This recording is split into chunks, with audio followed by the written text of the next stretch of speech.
Chào mừng tất cả các vị khách quý cũng như tất cả các thành viên của ngôi nhà chung Học viện Quốc tế Yoga Luna Thái có mặt trong chương trình ngày hôm nay. Chương trình ngày hôm nay được Học viện Quốc tế Yoga Luna Thái kết hợp cùng Vincom Mega Mall Royal City và các đơn vị trong ngoài nước cùng tổ chức chuỗi sự kiện yoga quốc tế My Body Show. Ban tổ chức trân trọng cảm ơn sự có mặt tham gia của tất cả các vị khách quý, các nhà tài trợ, các quý đối tác, anh chị em bạn bè. Xin cảm ơn sự có mặt của quý vị.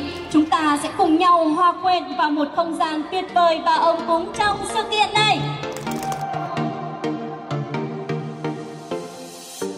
We're moving through the night like we're from a different star, flying over streets and the broken hearts.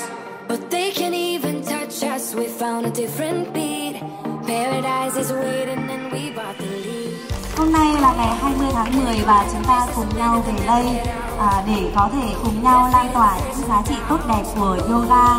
Và hy vọng rằng qua chương trình, qua sự kiện này thì chúng ta có thể cùng với nhau để có thể lan tỏa những cái giá trị yêu thương. Phụ nữ là để yêu thương, đúng không mọi người?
Forgive me for breathing. We might not know why, we might not know how, but baby tonight we're beautiful now. We're beautiful now. We're beautiful now.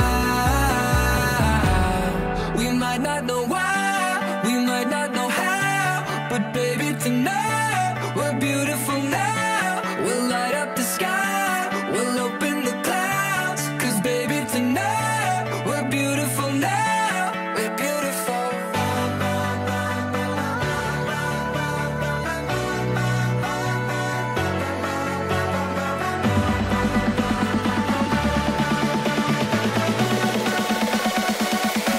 We're beautiful.